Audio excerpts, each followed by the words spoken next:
Hello viewers, আমার YouTube চ্যানেলে সবাইকে স্বাগত জানাই। আজকের বিষয় হলো 2026 সালে যে সমস্ত ছাত্রছাত্রীরা উচ্চ মাধ্যমিক পরীক্ষা দিয়েছে সেই সমস্ত ছাত্রছাত্রীদের প্র্যাকটিক্যাল নাম্বার স্কুলের মাস্টারমশাইরা অনলাইনে কিভাবে সাবমিট করবেন সেই বিষয়ে আজকের এই ভিডিওটি। তো অনেক শিক্ষক হয়তো জানেন কিভাবে প্র্যাকটিক্যাল নাম্বার অনলাইনে তুলতে হয়, কিন্তু অনেক মাস্টার এখনও জানে না যে কিভাবে নাম্বার তুলতে হয়। তাদের জন্য স্পেশালি এই ভিডিওটি আমি বানাচ্ছি। তো যে সমস্ত মাস্টারমশাইরা কীভাবে অনলাইনে তুলতে হয় তো তারা জানেন না, তারা এই ভিডিওটি অবশ্যই স্কিপ না করে সম্পূর্ণ দেখুন, তাহলে সব কিছু বুঝতে পারবেন কিভাবে অনলাইনে আপনারা প্র্যাকটিক্যাল নাম্বারটি তুলবেন। কারণ প্র্যাকটিক্যাল নাম্বার যদি আপনারা না সেন্ড করেন টাইমের ভিতরে, তাহলে কিন্তু স্টুডেন্টের প্রবলেম হতে পারে। তো এই জন্য আপনাদের আমি স্টেপ বাই স্টেপ দেখিয়ে দিচ্ছি। তো প্র্যাকটিক্যাল নাম্বার তোলার জন্য অবশ্যই আপনাদের যে প্রজেক্ট তোলার যে ওয়েবসাইট রয়েছে আপনার West Bengal counselling of higher secondary education, সেই ওয়েবসাইটের ইউজার নেম আর পাসওয়ার্ড কিন্তু আপনারা নিয়ে নেবেন আপনাদের এইচএমের কাছ থেকে, তবে আপনি এই কাজটি কমপ্লিট করতে পারবেন। ভিডিও শুরু করার আগে আপনাদের কাছে একটা ছোট্ট রিকোয়েস্ট আছে। আমার চ্যানেলে যারা এই ভিডিওটি নতুন দেখছেন তারা নিচে যে সাবস্ক্রাইব বাটনটা রয়েছে সেটা ক্লিক করে আমার চ্যানেলটিকে অবশ্যই সাবস্ক্রাইব করে নেবেন। এর পাশে একটা বেল আইকন থাকবে, অবশ্যই ক্লিক করে অন করে নিন। যখনই এই ধরনের কোনো ভিডিও পোস্ট করব সঙ্গে সঙ্গে আপনার কাছে নোটিফিকেশান চলে যাবে ভিডিওটি দেখার জন্য। চলুন শুরু করা যাক আজকের এই ভিডিও। প্রথমে আপনাদেরকে অফিসিয়াল পেজে আসতে হবে West Bengal counselling of higher secondary এডুকেশনের। আমি ডেসক্রিপশন বক্সে লিঙ্ক দিয়ে দেবো, সেখানে ক্লিক করে আপনারা এই পেজে আসতে পারেন, বা গুগলে গিয়ে লিখতে পারেন WBCHSC, দেখবেন প্রথমেই পেজ চলে আসবে। তারপরে এই জায়গাতে ক্লিক করবেন, আপনারা অফিসিয়াল পেজে চলে আসবেন। আসার পরে ডান দিকে নিচের দিকে দেখবেন এই জায়গাতে আপনাকে ক্লিক করতে হবে project and practical number entry বলে যে জায়গাটা দেখতে পাচ্ছেন, এই জায়গাতে ক্লিক করার পরে আপনাদের সামনে দুটো অপশন চলে আসবে, যেখানে আপনাদের ইউজার নেম বা লগ ইন আইডিটা লিখতে হবে আর পাসওয়ার্ড লিখতে হবে। এটা আপনারা নিশ্চয়ই জানেন, যদি না জানেন তাহলে আপনাদের এইচএমের সঙ্গে যোগাযোগ করবেন, সেখান থেকে আপনাকে দিয়ে দেবে। তারপরে এই জায়গাতে আপনাকে এই ক্যাপচারটা দেখে দেখে লিখতে হবে। লেখার পরে এই লগ ইন যে বাটনটা দেখতে পাচ্ছেন এইখানে ক্লিক করবেন। ক্লিক করলে আপনাদের কিন্তু ড্যাশবোর্ডে আপনারা লগ ইন হয়ে যাবেন। লগ ইন করার পরে আপনাদের সামনে এইরকম একটা পেজ ওপেন হয়ে যাবে, যেখানে আপনাদের ইউজার নেমের এই জায়গাতে আপনারা দেখতে পাবেন। আর বাঁ দিকে চলে আসবেন, আসার পরে এই যে মার্কস যে অপশনটা দেখতে পাচ্ছেন এই জায়গাতে ক্লিক করতে হবে আপনাকে। ক্লিক করার পরে আপনাদের স্কুল ড্যাশবোর্ড দেখতে পাবেন। তারপরে স্টুডেন্ট ওয়াইজ প্রজেক্ট নাম্বার তুলতে পারবেন আপনারা, বা আপনাদের সাবজেক্ট ওয়াইজ আপনারা তুলতে পারবেন। স্টুডেন্ট ওয়াইজ বা আপনার সাবজেক্ট ওয়াইজ আপনারা তুলেন তাহলে আপনাদের কাজটা একটু কঠিন হয়ে যাবে। তো আমি আপনাদেরকে বলবো, যদি কাজটা সংক্ষেপে আপনারা করতে চান তাহলে আপনারা এই মডিফাই অ্যান্ড সাবমিট যে রয়েছে এই জায়গাতে আপনারা ক্লিক করবেন। তারপরে আপনাদের সামনে পুরো ডিটেলস চলে আসবে। একটা স্টুডেন্টে আপনার রেজিস্ট্রেশন নাম্বার ক্লিক করে আপনারা সমস্ত সাবজেক্টের নাম্বার কিন্তু একসঙ্গে তুলতে পারবেন।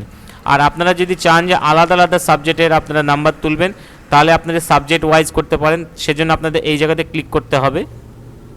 সাবজেক্ট ওয়াইজে আপনি ক্লিক করার সঙ্গে সঙ্গে আপনার সামনে এইরকম একটা পেজ চলে আসবে, এবং আপনি কোন সাবজেক্টের নাম্বার তুলতে চাচ্ছেন সেই সাবজেক্টে এই জায়গাতে ক্লিক করলে আপনি সাবজেক্টগুলো দেখতে পাবেন।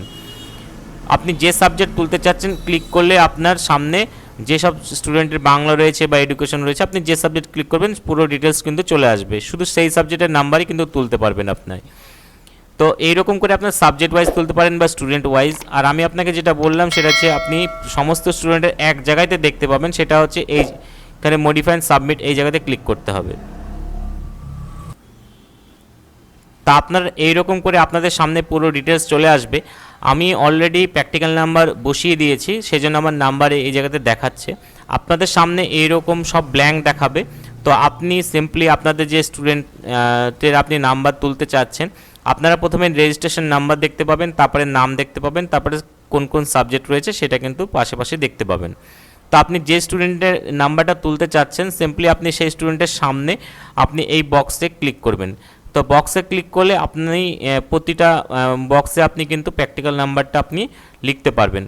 তো আপনি এটা লিখে আপনি যখনই এটা আপনি কমপ্লিট করে ফেলবেন, আপনি নিচের দিকে চলে আসবেন। আসার পরে যে সেভ বাটনটা দেখতে পাচ্ছেন এই সেভ বাটনে ক্লিক করলে কিন্তু আপনার এটা সেভ হয়ে যাবে। কিন্তু সেভ করার আগে আপনি একটু খেয়াল রাখবেন, যেসব স্টুডেন্টের আপনি সামনে ক্লিক করেছেন দিয়ে আপনি এডিট করেছেন সেই সব স্টুডেন্টের ডেটা কিন্তু আপনার এখানে সেভ হবে। আর যাদের সামনে ক্লিক থাকবে না তার কিন্তু আপনি এখানে সেভ করতে পারবেন না। এরকম করে আপনি প্রত্যেকটা স্টুডেন্টের আপনি একই জায়গা থেকে আপনি প্রত্যেকটা স্টুডেন্টের প্রত্যেকটা সাবজেক্টের নাম্বার তুলতে পারবেন। আর একটু আগে যেটা দেখালাম আপনাকে যে স্টুডেন্ট ওয়াইজ আপনি যদি তুলতে চান তাহলে এরকম করে পাবেন। আর যদি মনে করেন যে সাবজেক্টের কোনো একটা সাবজেক্টের নাম্বার তুলবেন আগে, তাহলে প্রত্যেকটা স্টুডেন্টের একটা করে সাবজেক্টে আপনি নাম্বার তুললে এখানে কিন্তু অটোমেটিক চলে আসবে। আর এই পেজটাতে আপনার সমস্ত স্টুডেন্টের নাম দেখতে পাবেন এবং প্রত্যেকটা সাবজেক্টে একসঙ্গে নাম্বার তুলতে পারবেন।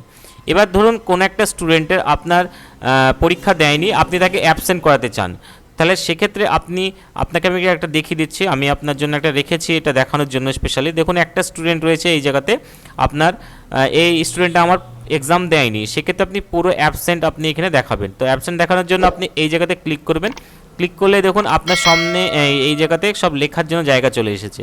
আপনাকে কিছু করার প্রয়োজন নেই, এখানে অল এবি লেখা রয়েছে, এই জায়গাতে ক্লিক করবেন, তাহলে কিন্তু আপনার সামনে এইরকমভাবে সমস্ত যে সাবজেক্ট রয়েছে এটা অ্যাবসেন্ট চলে আসবে।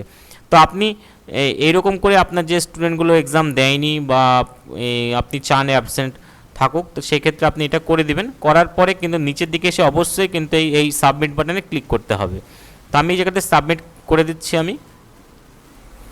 তো এরকম করে আপনি প্রত্যেকটা স্টুডেন্টের একটা একটা করে আপনি করে সেভ করতে পারেন, বা যেসব স্টুডেন্টের আপনি করবেন একসঙ্গে আপনার কোনো প্রয়োজন নেই প্রত্যেকবারে আপনাকে এটা ক্লিক করে সেভ করতে হবে। আপনি জাস্ট একটা ক্লিক করে এডিট করে আপনি এখানে রেখে দিবেন, তারপরে আবার এই জায়গাতে ক্লিক করে আবার আপনি একটা একটা স্টুডেন্ট করবেন, দিয়ে সমস্ত স্টুডেন্ট যখন করা হয়ে যাবে তখন এসে আপনি এই জায়গাতে সেভ করে আপনি কাজটা কিন্তু সেভ রাখতে পারবেন।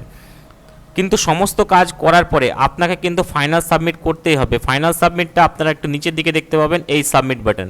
কিন্তু এই সাবমিট বাটনে ক্লিক করলে আপনি যতগুলো স্টুডেন্টের কাজ করেছেন সমস্ত কাজ কিন্তু সাবমিট হয়ে যাবে, আপনি কিন্তু আর এডিট করতে পারবেন না। পুনরায় আপনাকে আর সুযোগ দেওয়া হবে না এটা কিন্তু এডিট করার জন্য। তো সেক্ষেত্রে আপনি পুরো কাজ কমপ্লিট করার পরে সমস্ত স্টুডেন্টগুলো দেখে নেবেন, দেখে নেওয়ার পরে সাবমিট বাটনে ক্লিক করবেন। কাজটা সেভ রাখার জন্য আপনি কিছু কাজ করার পরে আপনি পরবর্তীকালেও করতে পারেন, সেজন্য আপনি কাজ করার পর সেভ করবেন। তো আশা করি পুরো তথ্য দিতে পেরেছি। যদি কোনো অসুবিধা হয় কোথাও বুঝতে হলে অবশ্যই কমেন্ট বক্সে কমেন্ট করবেন, তাহলে আমি অ্যান্সার দিব। ভিডিওটি শেষ পর্যন্ত দেখার জন্য ধন্যবাদ। আজকে এই